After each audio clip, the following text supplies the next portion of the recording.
नमस्कार। चंद्रकांत भाई भट्ट अमेरिका से। गुजराती लेखक कितने अच्छे अच्छे लेखक हैं। मैं इनकी पॉलिटिक्स में नहीं जाना चाहता हूँ, लेकिन जो अच्छे हैं, जिसका आर्टिकल्स मुझे अच्छा लगता है, तो मैंने एक बढ़िया लेखक गुजरात का सौरभ शाह, जो तड़क भड़क संदेश संस्कार पूर्ति 6 रविवार अक्टूबर 2024 को उसने लिखा था, मुझे बहुत अच्छा आर्टिकल्स लगा। तो मजबूरी के हालात असल में संजोग से बने थे। मजबूरी के हालात असल में संजोग से बने थे। तो ये उसने लिखा था कि ये किसका था। तब उसको पता चला, तब पता नहीं था कि, लेकिन ये वाक्य पढ़ा और उनको पसंद आया और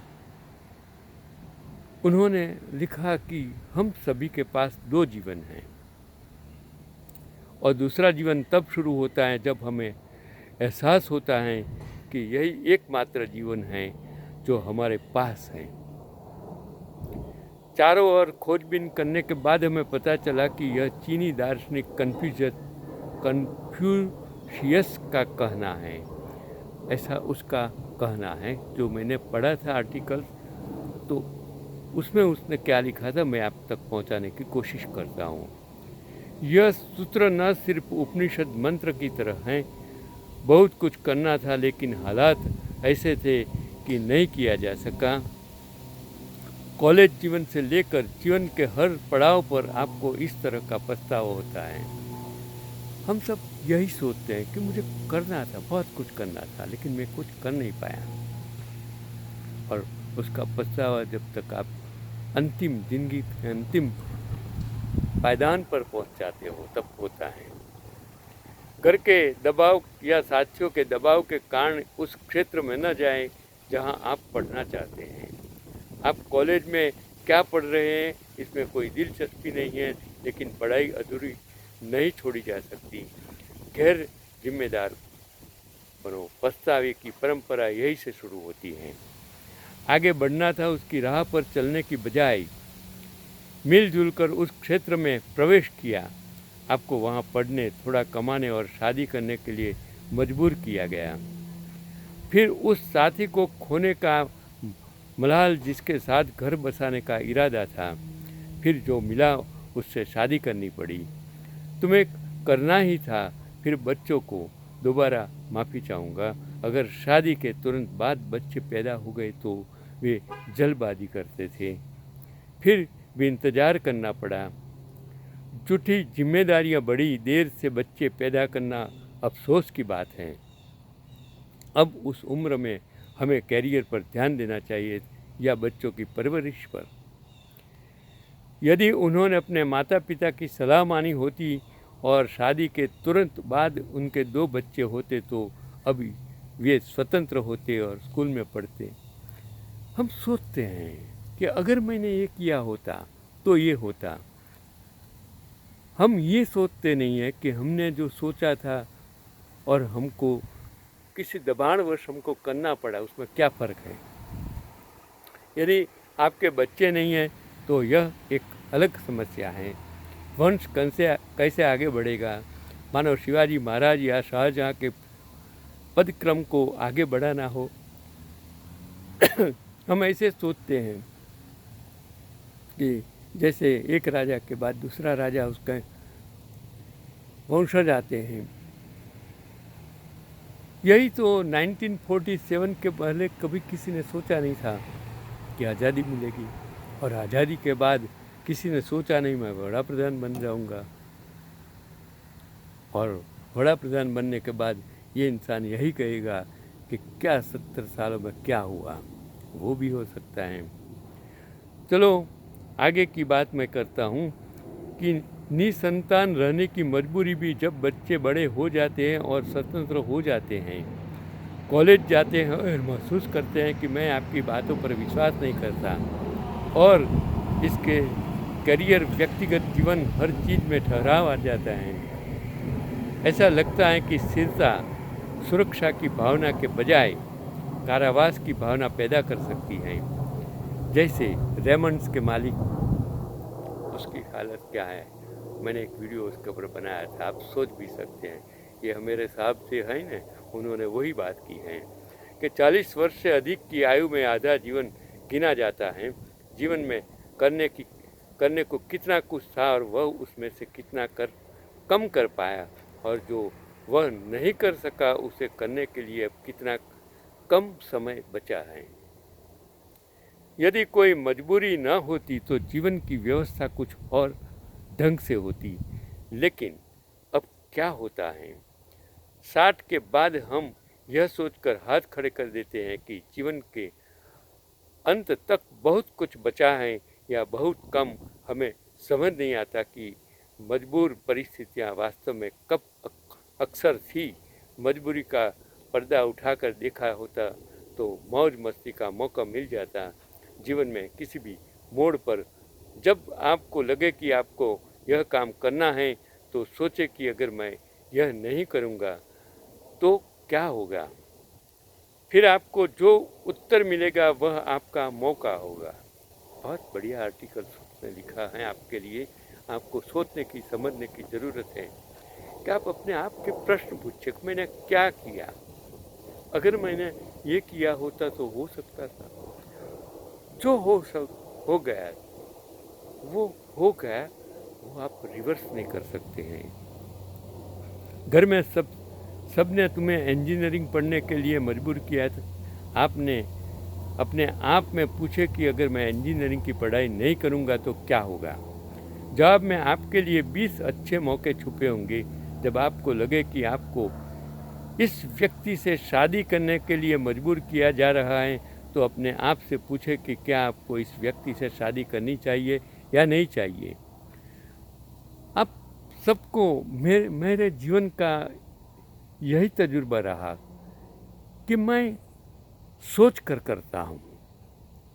मैं किसी के इम्प्रेशन में आकर, किसी के बहकाव में आकर, किसी के दबाव में कभी कुछ भी नहीं करता हूँ।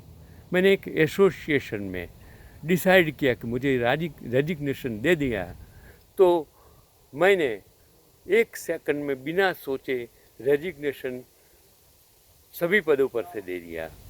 बैंक में मैंने सोचा कि अब नहीं रहना है, मेरा कर्तव्य पूरा हो गया है। मैंने 1 सेकंड में बिना सोचे रेजिग्नेशन देकर मैं उधर से निकल गया। मैं यही सोचता हूँ कि फिर क्या होगा, मैं कभी नहीं सोचता हूँ। प्रतिक्रिया में बहुत सारे अवसर उत्पन्न होंगे। मजबूरी के पीछे अवसर को न देख पाने की वजह से एक के बाद एक पछतावा बढ़ता जाता है। कभी कभी इस अवरोध को तोड़ना पड़ता है। कहीं न कहीं एक कट ऑफ पॉइंट पेश करना होगा। अब तक और आगे नहीं जाना है। कांटों से खींच के आंचल, जब तक आप उस अतीत से नाता नहीं तोड़ देते जो आपको सताता है। मैं इसके लिए जहाँ भी जिस संस्था से मुक्त हो जाता हूँ, कभी उसके बारे में मेरे दिमाग में कभी सोचता ही नहीं, जो चला गया वक्त। मैं गरीब था, मेरे मुश्किल ही थी, मैंने तो ये सोचने का बंद कर दो। आप अभी क्या हो, यही सोचो। आज की परिस्थिति में आप क्या हैं वो सोचो। आप ऐसा जीवन शुरू नहीं कर सकते जहां आपके सपने सच होने की संभावना हो। जिस क्षण आपको एहसास होता है कि आपके पास केवल यही एक जीवन है और यह आपको दोबारा कभी नहीं मिलेगा, तब आपका वर्तमान जीवन आपके पिछले जीवन से भिन्न होने की संभावना है। भावी जीवन पिछले जीवन से भिन्न होगा। इस प्रकार 2 जीवन आपके पास आ रहे हैं। एक दूसरे जीवन को शुरू करने के लिए कुछ प्रारंभिक तैयारी करनी होगी, वरना ये नई जिंदगी एक जूते की तरह उसी घर में शुरू और ख़त्म हो जाएगी। और अगर आप दूसरी ज़िंदगी चाहते हैं तो कभी खुद से ये न पूछें कि अभी कितने साल, क्योंकि आप नहीं जानते कि कितने साल बचे हैं। हो सकता है कि आप 40 के हो और कल पढ़ाई छोड़ दें, या 75 के हो और 20 और निकाल लें। नई ज़िंदगी शुरू करने के लिए, पिछली ज़िंदगी को, दुखों को भूलने के लिए, अतीत की खुशियों को भूलने के लिए कोई उम्र सीमा नहीं होती। तभी आप बोझ मुक्त होकर आगे बढ़ पाएंगे और तभी आप जीवन में नई नई खुशियाँ जोड़ पाएंगे। तीसरी और आखिरी बात जो उन्होंने कही है कि पहले जीवन की किसी भी अच्छी बात को सही ठहराना बंद करें। किसी भी चीज़ का दोष मत लो, नई किसी चीज़ का दोष अपने आप ऊपर लो। जो होना था हो गया, वह समय, वह उम्र, वह समझ या कल पर नहीं। और जो लोग उस समय आसपास थे वे आपके दूसरे जीवन में, जो जीवन अब शुरू हो रहा है, आपके साथ नहीं आएंगे। यही तो मैं कहता हूँ। मैं मेरे गांव में था, कटलाल में, मैं मोड़ासा में था कॉलेज में, मैं अहमदाबाद में था और फिर अमेरिका में आया 2000। अब क्या, मैं सब कुछ भूल गया। आज मैं आपके साथ बात करता हूँ, वही मेरा असली जीवन है। और इन बंदे ने जो, सौरभ भाई ने जो आर्टिकल्स लिखा, वो शायद मेरे जीवन से सबसे बड़ा मिलता जुलता है और आपको पहुंचाने की कोशिश करता हूँ। वही आज की हकीकत है कि आपके बदलते ही ये सब अपने अपने तरीके से बदल गए हैं। तो अब पिछले जन्म की तरह जोड़ घटना अब नहीं चलेगा। पिछले समीकरण समाप्ति तिथि पार कर चुके हैं, इसलिए जो कुछ भी करना है वह एक नई समझ के साथ करना होगा और खुद के प्रति ईमानदारी ही इस समझ को सामने लाएगी। खुद के साथ पूरी तरह से नग्न होना, हम जैसे हैं वैसे ही दिखना, बिना किसी हिचकिचाहट के यह स्वीकार करना ही अगला जीवन मुझे नहीं मिलेगा। लेकिन अगर आना चाहिए तो समझ ले कि स्वीकारोक्ति का क्षण दूसरे के जन्म का पहला सेकंड है। जिंदगी पान बनारस वाला, जिंदगी में सिर्फ अच्छा होना ही काफ़ी नहीं, कुछ करने का साहस भी होना चाहिए। तो ये मैं आपको कहता हूँ कि भूल जाइए जो लोग आपको छोड़कर चले गए, जो आपको गद्दारी करके चले गए हैं, आपका बुरा करके चले गए हैं। कल जो साथ में थे आज नहीं है, आज कौन है उसके बारे में सोचिए। आज मेरे साथ फेसबुक है, व्हाट्सएप है, यूट्यूब है, ये नज़ारा है मेरे साथ, ये पक्षियों की आवाज़ है, ये अमेरिका, ये नदी है, ये देखो, ये पक्षी की आवाज़ मुझे कितना आनंद देती है। यही तो मेरा जीवन है। आप भी। मैंने क्या किया? मैंने कुछ नहीं किया। मेरे जीवन में जो भी मिला वो ईश्वर दत्त है और मैं आपको जो दे रहा हूँ वो भी ईश्वर दत्त है। मेरे पास जो है वो है चंद्रकांत भट्ट बालार्क, सूर्य का संतान। उसके अलावा मेरे पास कुछ नहीं है। मैं जाऊंगा, अकेले जाऊंगा, मैं जाऊंगा, सब कुछ छोड़ कर जाऊंगा। मेरे पास कुछ नहीं है। मेरी यादें आपके पास होगी। ये वीडियो शायद कल दुनिया को बताएगा कि ये एक इंसान था, उस ज़माना था। आज से 100 साल पहले कुछ नहीं था। 25 साल पहले आप न तो कुछ कर सकते थे क्योंकि टेक्नोलॉजी नहीं, लेकिन आज टेक्नोलॉजी है तो आप टेक्नोलॉजी के साथ, अच्छे विचार के साथ, अच्छा काम करने के साथ आप जी सकते हैं। ये आर्टिकल सौरभ भाई शाह को आज का ये वीडियो मुबारक। उसके नाम बढ़िया आर्टिकल्स लिखा है, अच्छा लेखक है, उसको मैं 100 सलाम करता हूँ। नमस्कार, चंद्रकांत भाई भट्ट।